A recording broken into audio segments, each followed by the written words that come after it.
여러분 안녕하십니까? 팡팡 터지는 바이블에 잘 오셨습니다. 오늘 그 41번째 시리즈가 되겠고요. 그 첫 번째 시간입니다. 오늘은 이제 뭐 그동안 열정에 대해서 이야기 나누는데 그건 조금 이제 정리가 됐고요.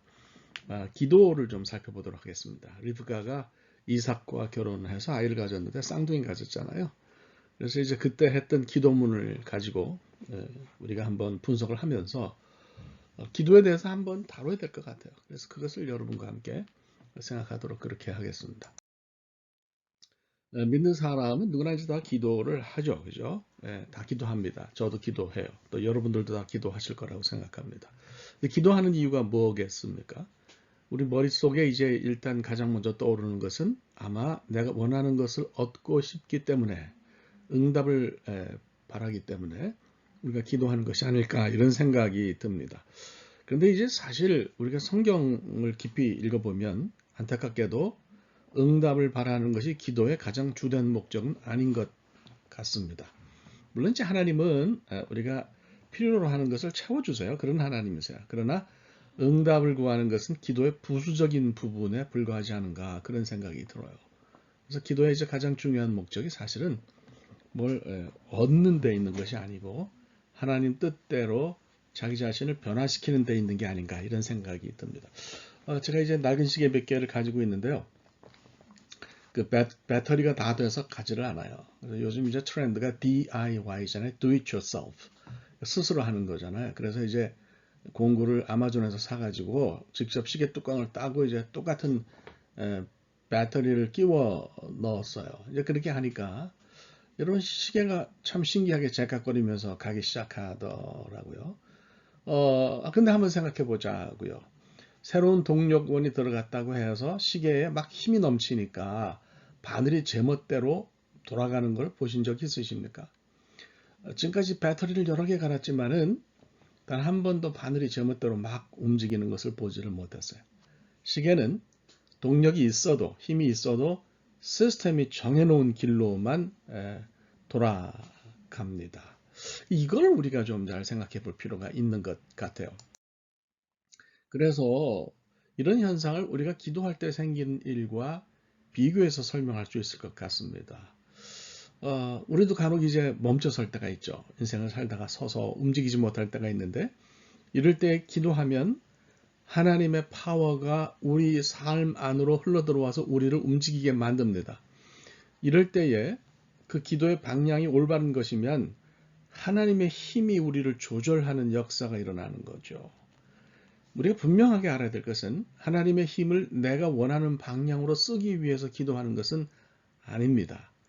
그러니까 기도의 역사가 일어나면 시계바늘이 정해진 그런 길로 움직이듯이 내 삶도 우리 인생도 하나님이 섭리하신 대로 움직이는 게 맞아요.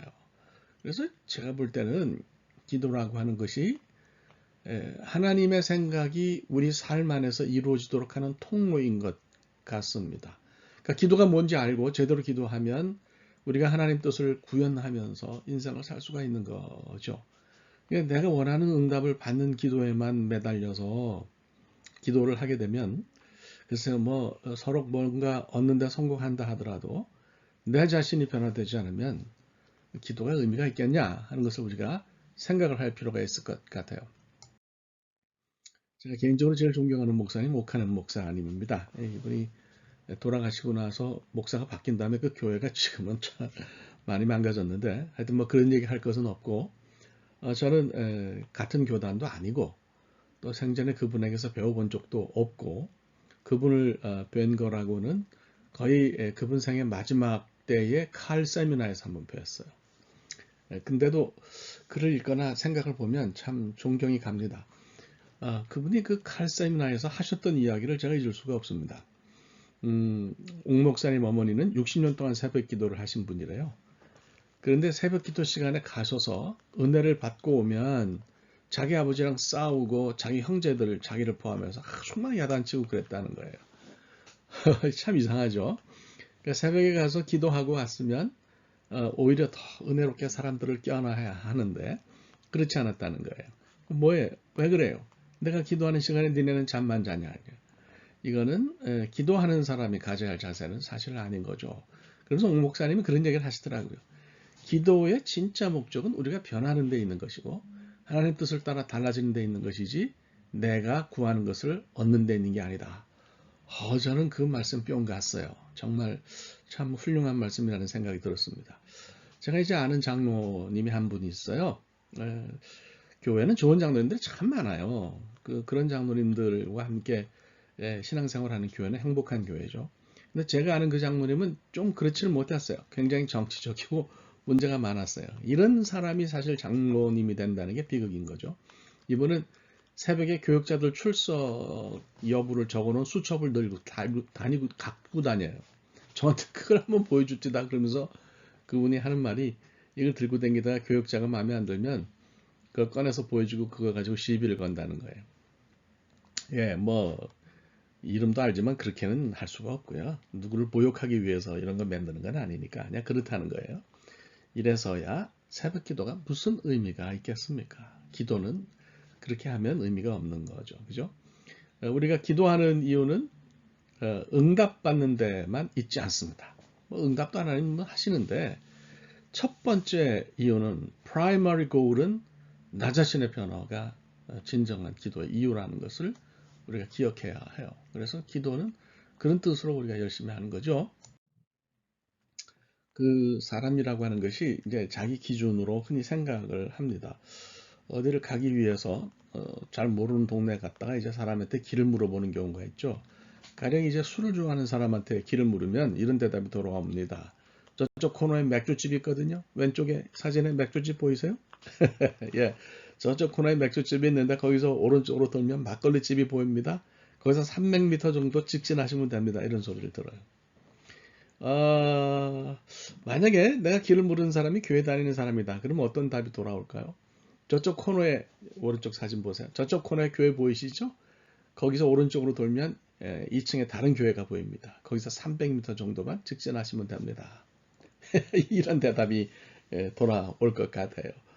신자든 불신자든 사람은 주로 자기가 보고 원하는 기준에서 요구하고 답을 원하는 것 같습니다.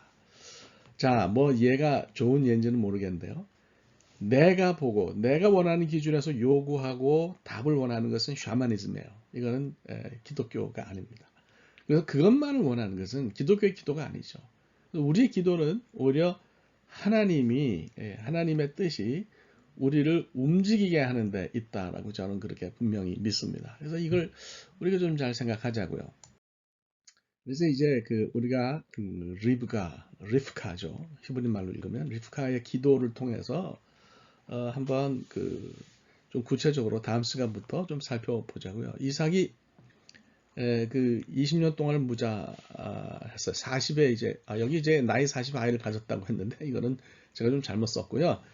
나이 40에 리프가와 결혼했어요. 그리고 이제 아버지를 닮아서인지 좀 자식이 없다가 나중에 60줄에 들어서서 이제 아들을 낳았어요. 그렇게 아들을 낳았는데 그러니까 리프가 입장에서는 20년 만에 힘들게 오랜 시간에 걸려서 임신을 한 거죠. 근데 이제 아이를 가지고 보니까 다른 문제가 생겼어요. 리브가가 쌍둥이를 가졌는데 아이 두 녀석이 뱃속에서 싸운 거예요. 이 싸웠다라고 하는 동사가 이제 라차츠 동사인데요. 이 히브리말 라차츠 동사는 단순히 서로 발길질하는 정도가 아니에요. 서로 어뷰즈하고 크러쉬하고, 그러니까 학대하고 짓밟는 어떤 그런 의미를 그 안에 담고 있어요. 그러니까 두 아이가 어머니 뱃속에서 서로를 무너뜨리기 위해서 아주 전쟁을 했다 이렇게 볼 수가 있는 거죠. 에서는 이제 불타는 의미가 이름 속에 있죠. 그래서 후손인 에돔도 여기서 왔고 붉은색과 관련이 있어요. 그래서 피부가 붉은 건지 아니면 뭐 몸에 털이 굉장히 많았는데 그 털의 색깔이 붉었는지 그거는 불명하지 않은데 하여튼 몸 전신이 붉은 빛을 띠고 있는 건 맞는 것 같습니다. 야곱은 이제 아카브 동사에서 왔는데요. 두 가지 뜻이 그 동사에 있죠. 움켜잡는다, 보호한다, 뭐 하여튼 여러 가지 뜻이 있는데요. 전자의 의미를 차용하면은 굉장히 투쟁적입니다. 태어날 때 이미 에서의 발꿈치를 잡고 태어났으니까 뭐 상당히 그렇다고 볼 수가 있는 거죠. 이렇게 본다면 리브가의 배에서 털보와 독한 놈이 아주 험한 싸움을 했다 이렇게 볼 수가 있습니다. 그래서 쌍둥이의 움직임이 정상적인 게 아니죠. 그러니까 그 쌍둥이를 가지고 있는 르브카가 얼마나 놀랐겠어요. 다른 방법이 없고, 그러니까 이제 하나님께 기도했어요. 원하는 것이 분명히 있는 그런 기도를 한 건데, 하나님은 어떻게 대답하셨는지 그것을 보면서 제가 지금까지 말씀드린 대로 기도의 진짜 의미가 뭔지 그것을 여러분과 함께 생각해 보도록 그렇게 하겠습니다. 그래서 다음 시간에는 문장 하나하나씩을 따져가면서 르브카의 기도 내용을 여러분들과 함께 생각해 보도록 하겠습니다. 아직 알람이 안 울렸는데요. 한 1분여 남았네요. 그래도 이쯤에서 맞죠? 여러분 들어주신 거 감사드리고요. 기도 내용을 다음 시간에는 함께 생각하도록 하겠습니다. 고맙습니다.